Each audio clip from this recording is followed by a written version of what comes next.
Whatever happened to predictability? The milkman, the paperboy, evening TV.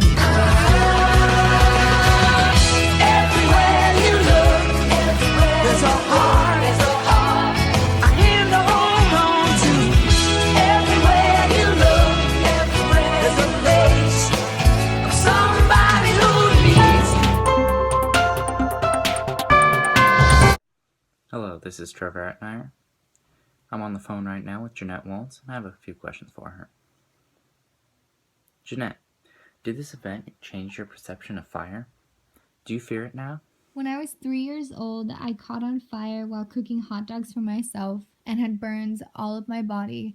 I was in the hospital for several days and had continuously had to get surgery and new bandages and skin grafts and all this jazz.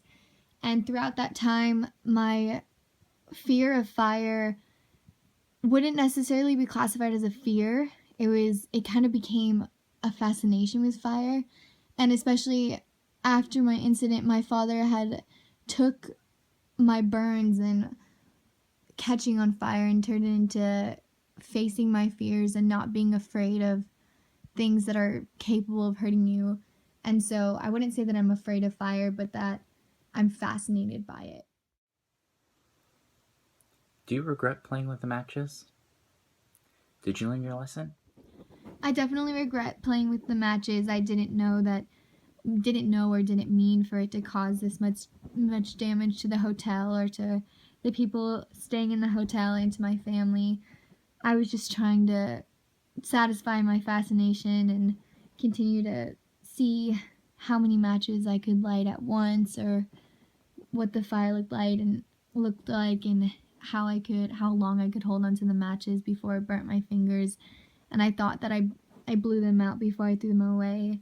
I don't know if I learned my lesson because fire is still fascinating to me, and the fact that it can destroy whatever it's in its path, but also light whatever it's surrounding. So I don't know if I've learned my lesson, but I definitely think that making sure that they're out before they're thrown away is key. How did you even get the matches in the first place? Did your father give them to you? Is he setting the best example for you? My father didn't give me the matches. I technically stole them from him. But I wouldn't say that he's setting the best example, but I do think that he's trying to make the most of every day and the most of what we have. He's taking each day by day, and that's kind of how he does things. But I don't know, he's definitely someone I look up to at this point, and he's very close to me. How would you describe the relationship between you and your daughter, Jeanette? Jeanette is the love of my life. While it may seem that I have like a shell around me, once you really get to know me, you know that I love and care about my daughter more than anything in this world. I'd do anything for her. And I know that this incident with the fire has not changed anything. I love her just the same as I did before. What do you take from what happened with Jeanette and the hotel? I believe that what happened at the hotel was an honest mistake of Jeanette's. I do not believe that it was caused by me. Jeanette went into my stuff and she stole the matches from me. I did not provide the matches with her, so I believe I'm not in the wrong and it was an honest mistake. Can you explain your parenting style and how conducting them in this manner will have the greatest outcome for them? Well, if I had to describe my parenting style in a word, it would be unconventional. It is my job to parent my children up to the point where they can survive on their own. Everything after that is up to them. I know that not everyone agrees with the way I parent my children, but I believe that if they can grow up and they learn their lesson, they're still alive by the time they're independent, it's worked for me. You never really know the kind of life and living situation one has, especially a child. Yes, precisely. It was especially interesting that her father was encouraging this type of behavior. It's a very different parenting style. I wonder how it will affect her future and their relationship altogether. And it seems that they're pretty close now. Let's hope things shape up for her and her family. All right, thanks, Trevor and Kenzie. This is Cody with a breaking news report. A young girl's piggy bank is broken into by her own father. Why would he do such a thing like this? Let's go over to Kelsey with the breaking news report.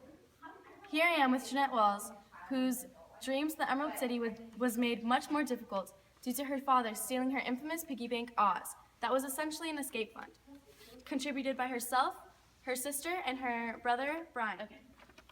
Jeanette, tell me why Oz was started up.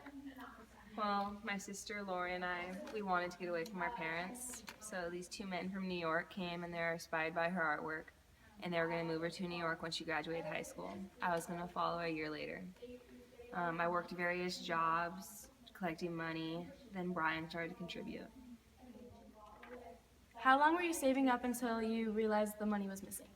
We saved up for over a course of 9 months. And then one day I came home and Oz was empty. I knew it was Dad. How did you know it was your father? He acted up a lot the days before he stole it. Then afterwards, he was really calm and insisting that he didn't want to hold Lori back. Hopefully you can get the money back in time. Back to you, Cody. How tragic. What a story. Now over to Madison and Mimi with the next report. Hi, I'm Madison, and this is Mimi, and we're here to bring news. Breaking news. It looks like a car popped its belt in the middle of a busy highway in New York. Here's a live video of one of our reporters at the scene.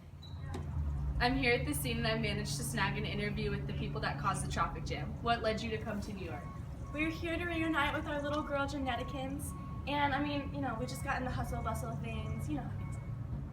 So what led your kids to leave your home in West Virginia? Well, we had many issues, but hopefully moving here we can repair our bonds with our children. So what caused this accident? Our little sweet beloved dog jumped out of the van, and the next thing you knew, there's just traffic everywhere, and I guess we caused it, so. So where do you plan on living? Well, we plan on moving in with our oldest daughter, Lori, but if that doesn't work out, I guess we'll figure something out. So what are your kids doing in New York? Our beloved little girl, Jeanette, is currently at Bernard, and she's working really hard. Our oldest daughter, Lori, is also working, and so is our youngest son, Brian. Now back to you, Mimi. Thank you, Madison. The decision has just come in for Maureen Walls' case. At 19 years old, she stabbed her mother when asked to move out. Maureen is seen as mentally unstable, so she is sentenced to 1 year in a mental hospital. What a sad story. I hope everything works out. Lauren. And I'm Kate, and we're doing your supplementary report. Hi, I'm Lauren the reporter, and I have a special interview today with Miss Walls talking about her childhood. Hi. So Miss Walls, can you tell me about something that has impacted your life as you grew up? Well, when I was little, I was cooking hot dogs, and I was wearing my little pink dress. Then I guess the fire caught on my dress. I didn't realize it until I felt it burning. And then my mother came into the room and wrapped me in a blanket and took me to the hospital. And I was in the hospital for a couple months. Was your family supportive through that? Yeah, my dad wanted to get me out of the hospital. So after a couple months, he took me out Rex Wall style. That's funny. Was there another incident with the fire or with any injuries that you had sustained later in life? Well, my second husband actually saw my scars, and he didn't see them as an ugly piece of me. He saw them as interesting. That's nice. Was there anything else about that? I finally got closure. Yeah. What other events have shaped your life to become what you are today? When I was a teenager, me and my dad went to this bar, and one of his friends took me up to his room and tried to rape me, but he saw my scars and called me a freak. I took my chance to run away when he started walking away. And these are the scars from when you were trying to cook hot dogs when you were a little kid. Did your dad support you through that, or how did he react when he found out? He wasn't surprised. He actually said good job because he actually scammed the man out of his money. How did that make you feel? I felt used. Yeah. By your dad and the man. Yeah.